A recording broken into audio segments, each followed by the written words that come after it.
Welcome to Shanmugam IAS academy. இன்னைக்கு நம்ம 11th June உடைய கரண்ட் அஃபேர்ஸ் டிஸ்கஸ் பண்ண போகிறோம். ஃபர்ஸ்ட் நியூஸ் நம்ம பார்க்கலாம். இந்த நியூஸ் உங்களுக்கு ஹிந்து நியூஸ் பேப்பர் டெல்லி எடிஷனில் ஃப்ரண்ட் பேஜில் கொடுத்துருக்காங்க. With no change of guard in key ministries, PM signals continuity.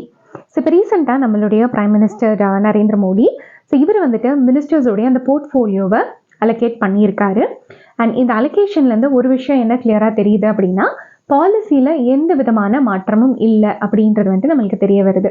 அதாவது போன கவர்மெண்ட்ல யாரெல்லாம் டாப் கேபினெட் அந்த பொசிஷன்ஸை ரிட்டைன் பண்ணியிருந்தாங்களோ அதே பர்சன்ஸ் தான் இப்பவும் இருக்காங்க.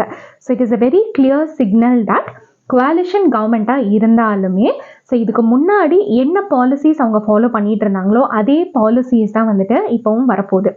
ஸோ இப்போ கோலிஷன் பார்ட்டிஸ் இருக்கிறதுனால இப்போ அவங்களையும் அக்கமடேட் பண்ணணும் அப்படின்றதுனால ministers they have been expanded. அதாவது மொத்தமாக 72 தே ஹாவ் எக்ஸ்பேண்டட். ஆனால் கீ பொசிஷன்ஸ் பார்த்தோம் அப்படின்னா இதுக்கு முன்னாடி யார் இருந்தாங்களோ அவங்க கிட்டே தான் இருக்கு. ஸோ இந்த போர்ட்ஃபோலியோ அலோகேஷன் பற்றி ஒரு சின்ன கிளான்ஸ் நம்ம பார்க்கலாம். ஸோ டிஃபென்ஸ் மினிஸ்ட்ரி யாருக்கு கொடுத்துருக்காங்க அப்படின்னா it is under Rajnath Singh. So home affairs அதுக்கப்புறம் cooperation it is under Amit Shah. And road transport and highways it is under Nitin Gadkari. And finance and corporate affairs it is under Nirmala Sitharaman. And external affairs it is under Jaishankar. And JP Nadda he will hold the health and family welfare and chemicals and fertilizers. So in the image I have shown who are all the ministers taking different portfolios. You can have a look at it. So இப்போ இந்த news உடைய பேக்ட்ராப்பில் நம்ம cabinet கமிட்டிஸ்னால் என்ன அப்படின்றத பற்றி நம்ம பார்க்கலாம். So because 72 ministers expand ஆகியிருந்தாலும் கேபினெட் கமிட்டி ஆன் செக்யூரிட்டி அதுக்கப்புறம் சில இம்பார்ட்டண்ட்டான கேபினெட் கமிட்டிஸ் பார்த்தோம் அப்படின்னா ஸோ சில போன கவர்மெண்ட்ல யாரெல்லாம் ரொம்ப இன்ஃப்ளூயன்ஷியலாக இருந்தாங்களோ அவங்க தான் அந்த கேபினெட் கமிட்டிஸ்லையும் இருக்காங்க. ஸோ இந்த நியூஸோடைய பேக்ட்ராப்ல தான் நம்ம கேபினெட் கமிட்டிஸ்னா என்ன அப்படின்றத பற்றி நம்ம பார்க்க போகிறோம். ஸோ கமிட்டி அப்படின்றது உங்க எல்லாத்துக்குமே தெரியும், ஒரு சின்ன குரூப்பை தான் நம்ம கமிட்டி அப்படின்னு சொல்லுவோம். அப்போ கேபினெட் கமிட்டி அப்படின்றது கேபினெட் மினிஸ்டர்ஸ் ஃபார்ம் பண்ணக்கூடிய ஒரு சின்ன group it is the cabinet committees. So இவங்களுடைய மெயினான ஒர்க் என்னவா இருக்கும் அப்படின்னா so they will focus on specific areas of governance. So இப்போ நேற்று நான் உங்களுக்கு சொன்னேன், ஸோ கேபினெட் தான் மெயினாக இருக்கக்கூடிய அந்த டெசிஷன்ஸ் எல்லாம் எடுப்பாங்க. ஸோ இந்த கேபினெட் மினிஸ்டர்ஸ் அப்படின்றது யாருன்னா சென்ட்ரல் கவர்மெண்ட்ல இருக்கக்கூடிய இம்பார்ட்டண்ட்டான போர்ட்ஃபோலியோஸை யாரெல்லாம் ஹோல்ட் பண்ணுறாங்களோ அவங்கள தான் கேபினெட் மினிஸ்டர்ஸ் அப்படின்னு சொல்லுவாங்க. ஸோ மொத்தமாக there are around 30 and it includes home ministry, finance ministry, defence ministry, external affairs ministry. So இந்த மாதிரி இம்பார்ட்டண்ட்டான அந்த மினிஸ்டர்ஸ் தான் என்ன பண்ணுவாங்க அப்படின்னா கேபினெட் டெசிஷன்ஸை எடுப்பாங்க. ஸோ இந்த டெசிஷன்ஸை தான் கவுன்சில் ஆஃப் மினிஸ்டர்ஸ் அவங்களுக்கு டிரான்ஸ்லேட் பண்ணுவாங்க. And that will be binding on whole council of ministers. And அதுக்கப்புறமா அது கவர்மெண்ட்டுடைய டெசிஷனாக மாறும். ஸோ இந்த ஒரு அமைப்பு எதுக்காக வச்சுருக்காங்க அப்படின்னா ஸோ மொத்தமாக 72 மினிஸ்டர்ஸ் இருக்காங்க. ஸோ இவங்க எல்லாத்துக்கிட்டையும் கேட்டு எல்லாத்துடைய கன்சென்சஸும் வாங்கி ஒரு பாலிசி இம்ப்ளிமெண்ட் பண்ணுறது அப்படின்றது கொஞ்சம் கஷ்டமான விஷயம். ஸோ அதனால் என்ன பண்ணுறாங்க அப்படின்னா ஸோ ரொம்ப இன்ஃப்ளூயன்ஷியலாக இருக்கக்கூடிய அந்த 72லேருந்து சில பர்சன்ஸ் மட்டும் அந்த டெசிஷனை எடுத்து அந்த டெசிஷனை கவுன்சில் ஆஃப் மினிஸ்டர்ஸ்க்கு கொடுப்பாங்க. ஸோ இது அந்த ப்ராசஸை ஈஸி பண்ணுறதுக்காக. ஸோ இப்போ இந்த கேபினெட் கமிட்டி அப்படின்றது என்னென்னா இந்த கேபினெட் மினிஸ்டர்ஸே டிஃப்ரெண்ட் குரூப்பாக ஒவ்வொரு இஷ்யூவையும் பார்த்துக்கிறதுக்காக ஸ்பெசிஃபிக்காக ஒரு விஷயத்தை மட்டும் ஃபோக்கஸ் பண்ணுறதுக்காக டிஃப்ரெண்ட் குரூப்பாக ஃபார்ம் பண்ணுவாங்க. இதை தான் நம்ம கேபினெட் கமிட்டி அப்படின்னு சொல்லுவோம். ஸோ இது எதுக்காக அப்படின்னா ஒரு ஃபோக்கஸ்டு டிஸ்கஷன் இருக்கணும், அதுக்கப்புறம் faster decision making in specialised areas இருக்கணும் அப்படின்றதுக்காக. ஸோ இந்த மெம்பர்ஷிப் பற்றி நம்ம பார்க்கலாம். இப்போ ஒவ்வொரு கேபினெட் கமிட்டிலையும் நம்ம எடுத்துக்கிட்டோம் அப்படின்னா 3-8 கேபினெட் மினிஸ்டர்ஸ் இருப்பாங்க.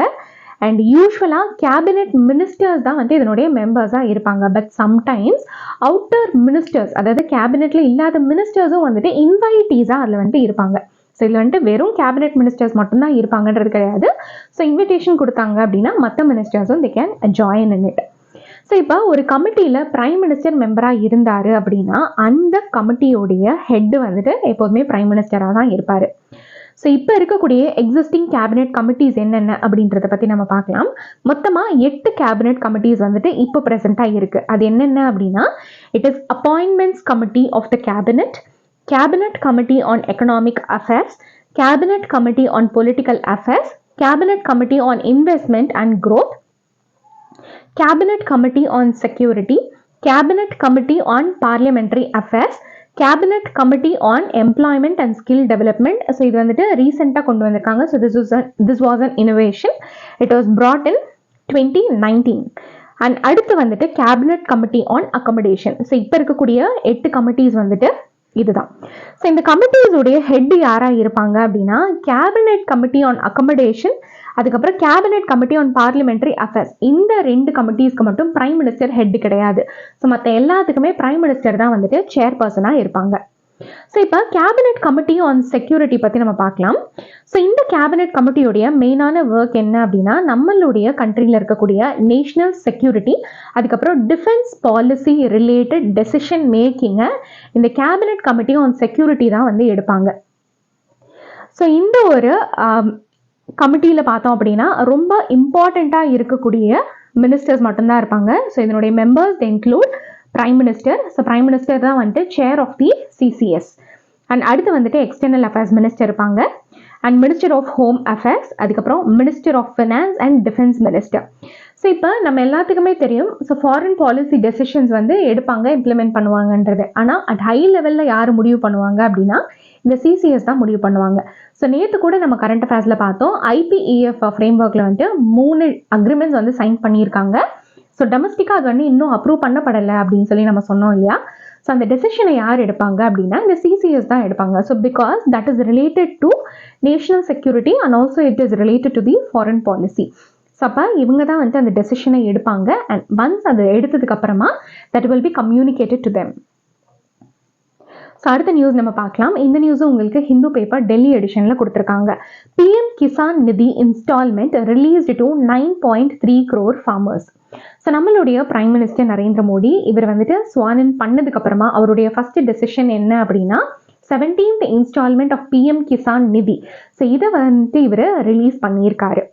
ஸோ யூனியன் அக்ரிகல்ச்சர் மினிஸ்டர் என்ன சொல்லியிருக்காரு அப்படின்னா ஸோ இந்த ரிலீஸ் வந்துட்டு it will benefit 9.3 crore farmers and distribute around 20,000 crore அப்படின்றத சொல்லியிருக்காரு. ஸோ இந்த நியூஸோடைய பேக்ட்ராப்பில் இந்த பிரதான் மந்திரி கிசான் சம்மான் நிதி, அதாவது பிஎம் கிசான்னா என்ன அப்படின்றத பற்றி நம்ம பார்க்கலாம். ஸோ இது வந்துட்டு ஒரு ஃபினான்ஷியல் அசிஸ்டன்ஸ் ப்ரோக்ராம். இதை எப்போ கொண்டு வந்திருக்காங்க அப்படின்னா December 1, 2018 வந்துட்டு கொண்டு வந்திருக்காங்க. ஸோ இந்த ஒரு ஸ்கீமுக்கு கீழே பார்த்தோம் அப்படின்னா ஒரு வருஷத்துக்கு 6,000 ரூபாய் வந்துட்டு எலிஜிபிள் ஃபார்மர் ஃபேமிலிஸ்க்கு வந்துட்டு ப்ரொவைட் பண்ணுவாங்க. ஒரு வருஷத்துக்கு 6,000 ரூபாய், 4 மாதத்துக்கு வந்துட்டு இன்ஸ்டால்மெண்ட்டாக 3 இன்ஸ்டால்மெண்ட்டாக என்ன பண்ணுவாங்க அப்படின்னா 2,000 ரூபாயை வந்துட்டு ரிலீஸ் பண்ணுவாங்க. ஸோ இது என்ன மோடில் ரிலீஸ் பண்ணுறாங்க அப்படின்னா டைரக்ட் பெனிஃபிட் ட்ரான்ஸ்ஃபர் மோடில் வந்துட்டு ரிலீஸ் பண்ணுறாங்க. அதாவது ஆதார் கார்டோட இணைக்கப்பட்ட அவங்களுடைய பேங்க் அக்கௌண்ட்டுக்கு இந்த 2,000 rupees வந்துட்டு 4 மாதத்துக்கு ஒரு தடவை ஃபார்மர்ஸுக்கு போய் சேர்ந்துடும். ஸோ இதனுடைய நோடல் மினிஸ்ட்ரி யார் அப்படின்னா it is ministry of agriculture and farmers welfare.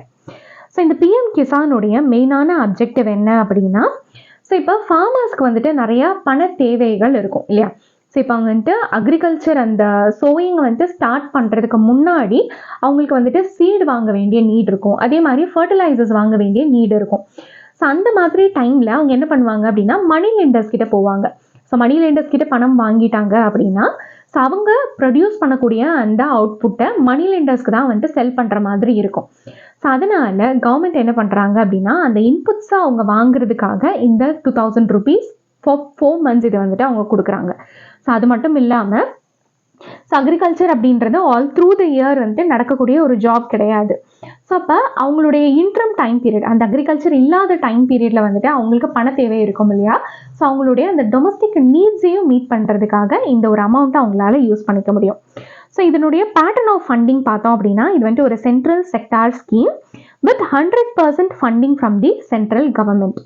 So இந்த பிஎம் கிசான் ஸ்கீம் உடைய அச்சீவ்மெண்ட்ஸ் பற்றி நம்ம பார்க்கலாம்.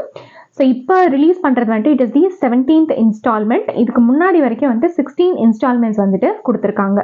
ஸோ மோர் தேன் 11 crore farmers வந்துட்டு இந்த ஒரு ஸ்கீமை அவைல் பண்ணியிருக்காங்க. அண்ட் இதுக்கு கீழே கிட்டத்தட்ட ₹2.42 lakh crores வந்துட்டு ஒவ்வொருத்தருடைய அக்கௌண்ட்டுக்கும் ட்ரான்ஸ்ஃபர் ஆகிருக்கு. ஸோ இந்த ப்ராசஸ் ஆஃப் ரெஜிஸ்ட்ரேஷன் அப்படின்றது வந்து it has been made simple and very easy through a mobile app of PM Kisan portal.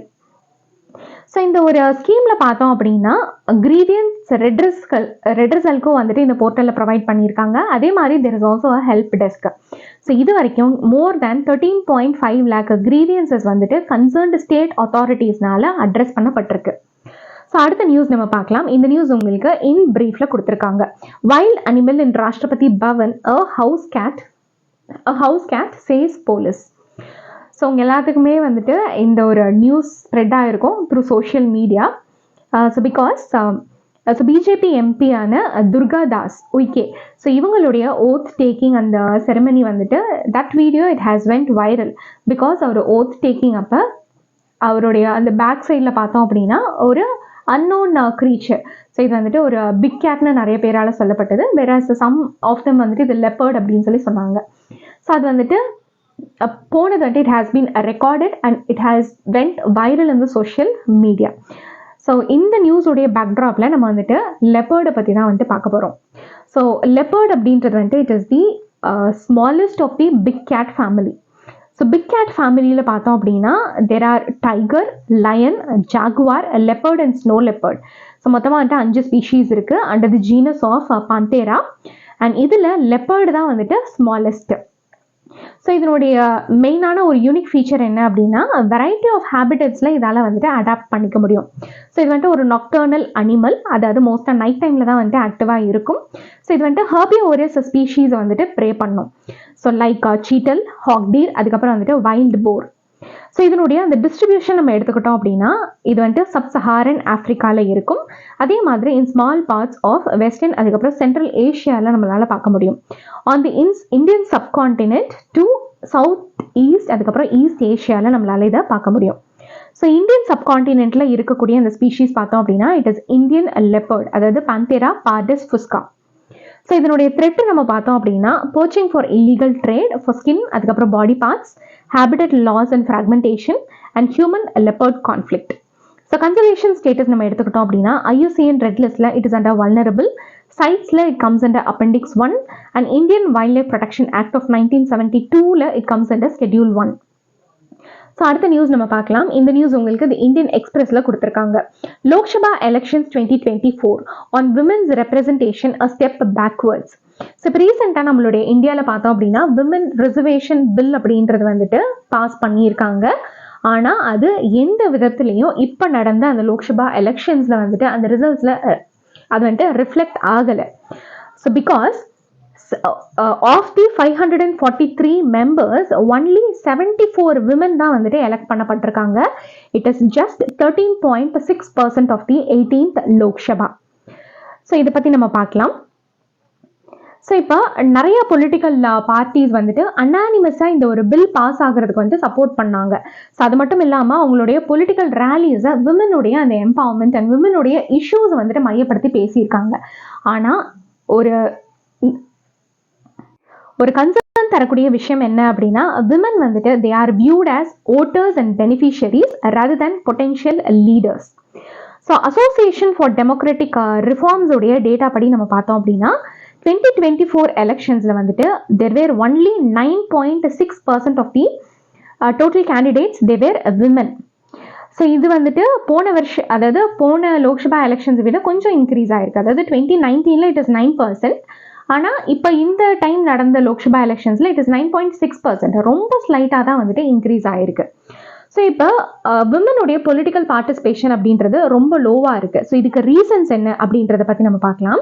So ஒன்று என்ன அப்படின்னா superficial support from political parties. So அந்த ரிசர்வேஷன் பில்லை வந்துட்டு பாஸ் பண்ணும்போது எல்லாருமே வந்துட்டு அன்னானிமஸாக சப்போர்ட் பண்ணாங்க. ஆனால் இதுவே அந்த பார்ட்டிஸ் வந்துட்டு விமனுக்கு அந்த கேண்டிடேச்சர் கொடுக்கறதுக்கு நிறைய பேர் வந்து முன் வரலை. ஸோ இதுக்கு பேசிக்கான ஒரு ரீசன் என்ன அப்படின்னா விமன் எந்த இடத்துலலாம் வந்துட்டு மென்னோட கம்பீட் பண்ணுறாங்களோ அந்த இடத்துல மென் தான் வந்து வின் பண்ணுறாங்க. வேற விமனுடைய அந்த வின்னிங் சான்சஸ் பார்த்தோம் அப்படின்னா ரொம்ப கம்மியாக இருக்குது. And this is been proven by the data also. So இது வந்துட்டு பார்ட்டிஸோடைய தப்பு மட்டும் கிடையாது, ஓட் பண்ணுறவங்களுடைய பார்வையில் கூட விமன் அப்படின்றவங்க வந்துட்டு ஸோ ஒரு லோவராக தான் வந்துட்டு கன்சிடர் பண்ணப்படுறாங்க in comparison to the men. அதனால நிறைய பேர் வந்துட்டு விமனுக்கு ஓட் பண்ணுறது கிடையாது. So because of this reason நிறைய பொலிட்டிக்கல் பார்ட்டிஸ் வந்துட்டு விமன் கேண்டிடேட்ஸ்க்கு சீட்டை வந்துட்டு கொடுக்கல. So this is the main reason. And இன்னொன்று பார்த்தோம் அப்படின்னா campaign environment and cultural barriers. So election campaign environment அப்படின்றது வந்துட்டு விமனுடைய பார்ட்டிசிபேஷனுக்கு ஒரு பெரிய பேரியராக இருக்கு. ஸோ செவரல் ஃபீமேல் கேண்டிடேட்ஸ் வந்து என்ன ரிப்போர்ட் பண்ணியிருக்காங்க அப்படின்னா, அவங்க கேம்பெயின் போகும்போது so they have faced misogynistic remarks and jibes from the peers reflecting the deep-seated gender biases. So இந்த ஒரு பேரியர்னாலேயே நிறைய விமன் வந்துட்டு இந்த பொலிட்டிக்கல் ரெப்ரஸன்டேஷனுக்குள்ள உள்ள அவங்க எடுத்துக்கிறது கிடையாது. அண்ட் அடுத்து பார்த்தோம் அப்படின்னா structural and institutional challenges. So நிறைய பார்ட்டிஸில் வந்துட்டு இன்டர்னல் பாலிசிஸ் வந்து கிடையாது. அதாவது ஒரு ஜெண்டர் ஈக்குவாலிட்டியை ப்ரமோட் பண்ணுறதுக்கான அந்த பாலிசிஸ் அப்படின்றது எந்த பார்ட்டிஸ்லையுமே வந்துட்டு கிடையாது. இன்னொன்று, எதை பேஸ் பண்ணி ஒரு கேண்டிடேட்டை செலக்ட் பண்ணுறாங்க அப்படின்ற அந்த ப்ராசஸ்மே வந்துட்டு டிரான்ஸ்பரண்ட்டாக இல்லை. So it is so opaque. So these are all the reasons for low woman political participation. So இப்போ இந்த விமன் பொலிட்டிக்கல் பார்ட்டிசிபேஷனை குளோபல் லெவலில் நம்ம வந்துட்டு கம்பேர் பண்ணலாம். ஸோ இப்போ இன்டர் பார்லிமெண்ட்ரி யூனியனுடைய அந்த டேட்டா படி நம்ம பார்த்தோம் அப்படின்னா 2023 வந்துட்டு குளோபல் லெவலில் 27.6% ஆஃப் த உமன் வந்துட்டு ரெப்ரசன்ட் பண்ணப்பட்டிருக்காங்க இன் பொலிட்டிக்கல் இன்ஸ்டிடியூஷன். ஸோ இதில் இந்தியாவுடைய ரெப்ரசன்டேஷன் அப்படின்றது வந்துட்டு குளோபல் ஸ்டேஜில் ரொம்ப கம்மியாக தான் இருக்குது. ஸோ இந்த 18th லோக்சபாவுக்கு முன்னாடி ஸோ விமனுடைய parliamentary representation when compared to the world, so எந்த பொசிஷனில் நம்ம இருக்கோம் அப்படின்னா அமங் த 185 கண்ட்ரீஸ் நம்மளுடைய பொசிஷன் வந்துட்டு இட் இஸ் 143rd. ஸோ அந்த அளவுக்கு நம்ம வந்துட்டு ரொம்ப கம்மியாக தான் வந்துட்டு விமன் வந்துட்டு ரெப்ரசன்ட் பண்ணப்படுறாங்க. ஸோ இப்போ குளோபல் லெவலில் இருக்கக்கூடிய ஒரு பெஸ்ட் ப்ராக்டிஸ் நம்ம எடுத்துக்கலாம். ஸோ இதுக்கு ஒரு எக்ஸாம்பிள் பார்த்தோம் அப்படின்னா மெக்சிகோ. ஸோ மெக்சிகோவில் இப்போ நடந்த ரீசெண்ட் எலெக்ஷன்ஸில் வந்துட்டு கிளாடியா ஷெயின்பாம், ஸோ இந்த ஒரு இமேஜில் உங்களால் பார்க்க முடியும் இவங்கள. ஸோ இவங்க வந்துட்டு மெக்சிகோவுடைய ஃபர்ஸ்ட் ஃபீமேல் பிரசிடெண்ட்டாக வந்துட்டு எலெக்ட் பண்ணப்பட்டிருக்காங்க. ஸோ இந்த ஒரு வின் அப்படின்றது பார்த்தோம் அப்படின்னா அந்த அளவுக்கு ஈஸியாலாம் வரல. பிகாஸ் மெக்சிகோவில் வந்துட்டு விமனுடைய அந்த ஈக்குவாலிட்டியை ப்ரமோட் பண்ணுறதுக்காகவே வந்து நிறையா மெஷர்ஸ் வந்து எடுத்திருக்காங்க. ஸோ மெக்சிகோவில் வந்துட்டு ஒரு லா இருக்கு. So there is a law that mandates gender parity in all spheres of the government and requires political parties to present candidates list with equal representation of men and women. So parties வந்து நிற்க வைக்கிறாங்க அப்படின்னா men and விமனை ஈக்குவலாக தான் அவங்க வந்துட்டு நிற்க வைக்கணும் அப்படின்றது வந்துட்டு மெக்சிகோவில் ஒரு லாவாகவே இருக்குது. ஆனால் நம்மளுடைய இந்தியாவில் அந்த மாதிரியான ஒரு லா வந்து இல்லை. ஸோ இந்த ஒரு லீகல் ஃப்ரேம் ஒர்க் இருந்ததுனால தான் அங்கே இருக்கக்கூடிய பொலிட்டிக்கல் ஆஃபீஸ் எல்லாத்துலேயுமே வந்துட்டு விமனுடைய பார்ட்டிசிபேஷன் அப்படின்றது ஈக்குவல் லெவலில் இருக்குது. ஸோ இப்போ இதுக்கான வே ஃபார்வர்ட் என்ன அப்படின்றத பற்றி நம்ம பார்க்கலாம். ஸோ ஃபஸ்ட்டு என்ன அப்படின்னா implementation of women's reservation bill. So women's reservation பில்லை வந்துட்டு பாஸ் பண்ணிட்டாங்க. ஆனால் அது வந்துட்டு எப்போ வரும் அப்படின்றது வந்துட்டு நம்மளுக்கு தெரியாது. ஸோ இப்போ வரக்கூடிய அந்த ஸ்டேட் அசம்பிளி எலெக்ஷன்ஸில் இது வந்துட்டு இம்ப்ளிமெண்ட் பண்ணப்படணும் அப்படின்றத இந்த ஒரு ஆர்டிக்கலில் சொல்லியிருக்காங்க. And also strengthening political will and party commitment. So இப்போ பார்ட்டியில் இருக்கக்கூடிய அந்த பர்சன்ஸ் வந்து விமனை கேண்டிடேட்ஸாக நிற்க வச்சாங்கன்னா தான் வந்துட்டு அவங்களால வின் பண்ண முடியும். ஸோ பொலிட்டிக்கல் பார்ட்டிஸ் வந்துட்டு equal number of male and female கேண்டிடேட்ஸ்க்கு வந்துட்டு ஒரு ரிசர்வேஷன் கொடுக்குற மாதிரியான ஒரு இன்டர்னல் லா வந்துட்டு அவங்க செட்டப் பண்ணணும். அண்ட் அடுத்து அது மட்டும் இல்லாமல் பார்ட்டியில் இருக்கக்கூடிய ஹையரார்கிக்கல் பொசிஷன்லையும் விமனை வந்துட்டு ப்ரமோட் பண்ணணும். And also they must establish mentorship and support networks for female candidates.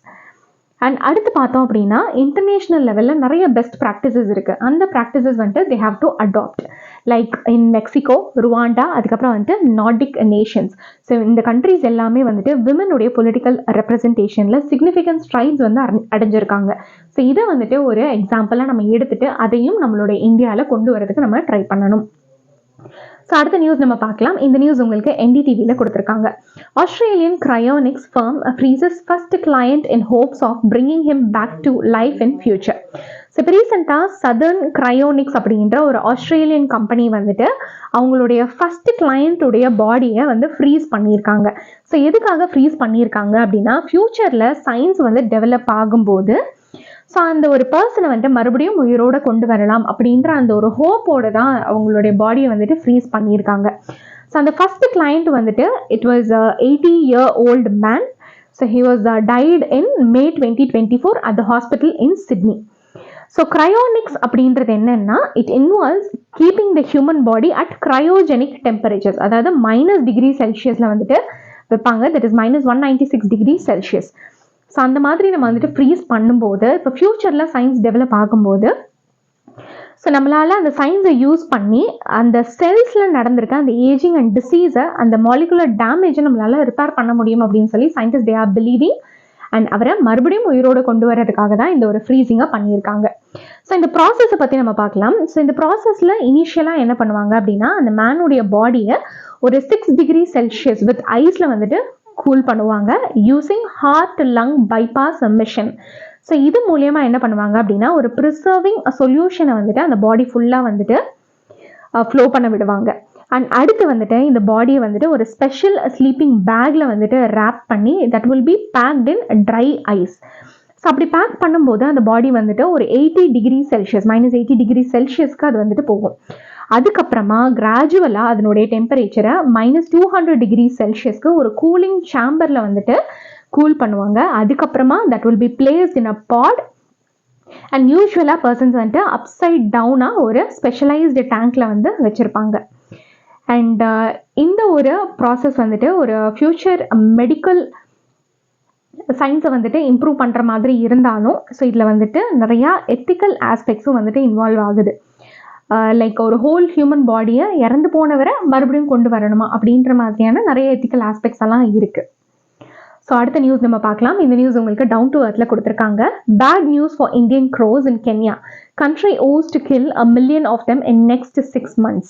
So இப்போ ரீசெண்டாக கென்யன் கவர்மெண்ட் வந்துட்டு ஒரு ஆக்ஷன் பிளானை அனௌன்ஸ் பண்ணியிருக்காங்க. அந்த ஆக்ஷன் பிளான் என்ன அப்படின்னா, நம்ம ஊரில் நம்ம பார்ப்போம் இல்லையா காகங்கள், அந்த காகங்களை வந்துட்டு அவங்க அதனுடைய லைஃப்பை வந்து என் பண்ணுறதுக்கான ஒரு ஆக்ஷன் பிளானை அவங்க டிவைஸ் பண்ணியிருக்காங்க by the end of 2024.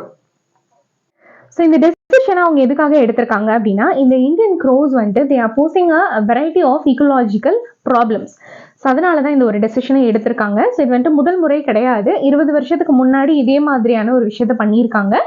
So அந்த டைமில் டெம்பரரியாக அதனுடைய பாப்புலேஷன் அப்படின்றது வந்துட்டு குறைஞ்சிருக்கு. ஸோ அதனால இப்போ மறுபடியும் வந்துட்டு அதே மாதிரியான ஒரு விஷயத்த பண்ண போகிறாங்க.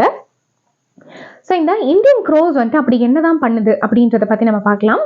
ஸோ இந்தியன் க்ரோஸ் பார்த்தோம் அப்படின்னா, it is native to India, அதுக்கப்புறம் வந்துட்டு பார்ட்ஸ் ஆஃப் ஏஷியா. கென்யாவுக்கு அது வந்துட்டு நேட்டிவ் கிடையாது. ஸோ கென்யாவில் அது வந்துட்டு ஒரு இன்வேசிவ் ஸ்பீஷீஸ். ஸோ அது எப்போ இன்ட்ரடியூஸ் பண்ணப்பட்டது அப்படின்னா, so during the way back அந்த டைமில் வந்துட்டு வயா ஷிப்பிங் ஆக்டிவிட்டீஸ்னால தான் வந்துட்டு இந்த இந்தியன் ஹவுஸ் க்ரோ அப்படின்றது வந்துட்டு கென்யாவுக்கு கொண்டு செல்லப்பட்டிருக்கு. அண்ட் இது என்ன மாதிரியான நெகட்டிவ் ஈக்கோலாஜிக்கல் இம்பேக்ட் கொடுக்குது அப்படின்னா, these crows are preying on the endangered local bird species. அதே மாதிரி நெஸ்ட்டை வந்துட்டு டெஸ்ட்ராய் பண்ணுது. அதே மாதிரி so they are eating the eggs and chicks. So அதனால கென்யாவில் இருக்கக்கூடிய இண்டிஜினஸ் பேர்ட் பாப்புலேஷன் வந்துட்டு ரொம்ப கம்மியாயிருச்சு. ஸோ இது வந்துட்டு ஈகோசிஸ்டமை நெகட்டிவாக அஃபெக்ட் பண்ணுது. அது மட்டும் இல்லாமல் ஸோ இந்த இண்டிஜினஸ் பேர்ட்ஸ் இல்லாததுனால நிறைய பெஸ்ட் அண்ட் இன்செக்ட் வந்துட்டு அங்கே ப்ராலிஃபரேட் ஆகுது. ஸோ என்வாயன்மெண்ட்டே வந்துட்டு it is in danger. So அதனால தான் இது வந்துட்டு கல் பண்ணலாம் அப்படின்ற மாதிரியான அந்த முடிவு எடுத்திருக்காங்க. ஸோ இந்த ஒரு ஆக்ஷன் பிளானுக்கு கீழே பார்த்தோம் அப்படின்னா, சில டார்கெட்டட் மெத்தடாலஜிஸ் எல்லாம் வந்துட்டு யூஸ் பண்ண போகிறாங்க. Like licensed poison of for population control. So licensed poisoning பண்ண போகிறாங்க. அதே மாதிரி நிறையா இந்தியன் க்ரோஸை வந்துட்டு பிடிச்சி கல் பண்ண போகிறாங்க. ஸோ அதாவது அதை கில் பண்ண போகிறாங்க. Targeted killing will also be there. So இந்த நியூஸோடைய பேக்ட்ராப்பில் இந்தியன் ஹவுஸ் க்ரோஸை பற்றி நம்ம பார்க்கலாம். ஸோ இந்த ஸ்பீஷீஸோடைய நேம் வந்துட்டு கார்வஸ் ஸ்ப்ளெண்டன்ஸ். ஸோ இதனுடைய காமனான நேம் என்ன அப்படின்னா, Indian house grow, Indian grow, grey necked grow, Ceylon grow and Colombo grow அப்படின்னு சொல்லுவாங்க. ஸோ இதனுடைய ஃபேமிலி வந்துட்டு கார்விடே. ஸோ மோஸ்ட்டாக இது வந்துட்டு it is native to India, Nepal, அதுக்கப்புறம் வந்துட்டு பங்களாதேஷ்.